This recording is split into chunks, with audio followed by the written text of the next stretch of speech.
Humbaba, guardian of the Cedar Forest. Humbaba is a creature that comes to us from Sumerian mythology, the same gods that we would attribute to being the Anunnaki. He is classified as a demon or perhaps a semi-divine creature and appears as a large monstrous creature with either a lion head or a wolf's head, depending on the telling, with wings, claws, and a long tail. Humbaba is associated with guardianship, loyalty, protection, and the cedarwood forest itself. In literature, Humbaba is first mentioned in the second tablet of the Epic of Gilgamesh.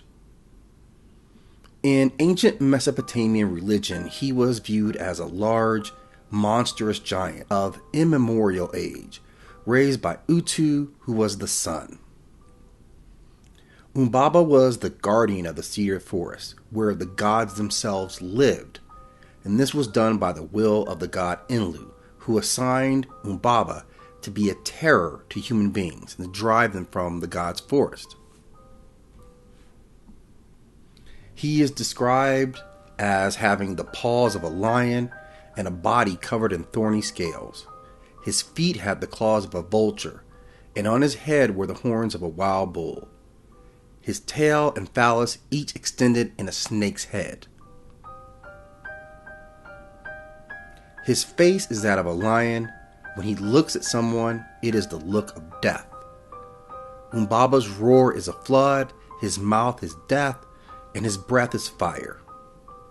He can hear 100 leagues away any rustle in his forest. Who would come to his forest? And that is answered by Gilgamesh, who is the center of this great epic tale, who himself is a semi-divine, 2/3 human, 1/3 god. And he decides to slay Humbaba to build his fame. And he quotes, "I will cut down the tree, I will kill Humbaba, I will make a lasting name for myself. I will stamp my fame on men's minds forever."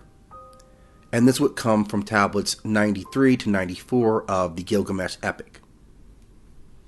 And it's an interesting dynamic that Gilgamesh goes to this forest armed with his best friend Enkidu, who is a sympathetic character in this. And the two powerful men attack the demigod who was set here to guard this forest, the sacred forest of the gods. And after a long and arduous battle, they were successful in slaying Humbaba, although Enkidu himself would later succumb to the poison that he had ingested from Humbaba's tail. So they were able to defeat this enemy at great cost themselves, but Gilgamesh's ultimate goal was to gain that fame. And this story has endured for thousands of years, so perhaps Gilgamesh was successful. But there is another telling of the story and another viewpoint, in which Humbaba is a creature beloved by the gods, and he is a kind king in the palace of the forest. And the monkeys are his heralds, the birds his courtiers, and his entire throne room breathes with the aroma of cedar resin, which is a sacred tree. This tablet goes on to portray Gilgamesh as an ultimate aggressor who destroys a forest unnecessarily, and Humbaba's death is later even lamented by Enkidu, who understands what they've done, taking away this great creature from its forest. It was a protector of this forest. And there is a later mention of Gilgamesh coming to this forest with the whole idea of harvesting the sacred cedar trees so that he can build ships and weapons of war. The most compelling thing about the story of Humbaba is very similarly to the story of the unsleeping god, Argus, of Greek mythology. He plays the role of a protector, a loyal entity who gives of himself to keep his gods happy. And these mythologies have shown us how these sympathetic creatures, or these loyal creatures who are doing their job, can be killed by either divine creatures or semi-divine creatures to satiate their will.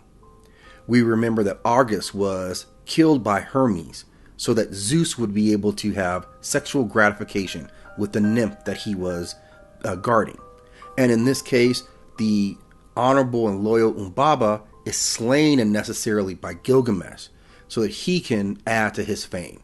So it's an interesting parallel that we see between these two epic and ancient stories. The other significant items that I get from discussing Humbaba is it brings us back to the story of semi-divine creatures, both Humbaba and Gilgamesh themselves both being in part divine creatures that were bred with or mated with other beings. In Gilgamesh's case, it was a human, but we don't fully understand the other components of Humbaba. The other component that brings us to the story is obviously talking about the sacred cedar wood forest. I've recently done a profile on the symbolism of the cedar itself and how it's used in various cultures. And of course, this merely highlights how important the cedar forest was, that it came to symbolize an area that the gods lived in and they thought worthy of protection from their greatest guardians. Thank you again for stopping in at Nine World Chronicles. We have lots of videos supporting some of the other topics that we've talked about in this particular video, the cedar wood, the demigod, and Gilgamesh himself. Be sure to check out some of our other videos, and as always, I ask that you like and subscribe.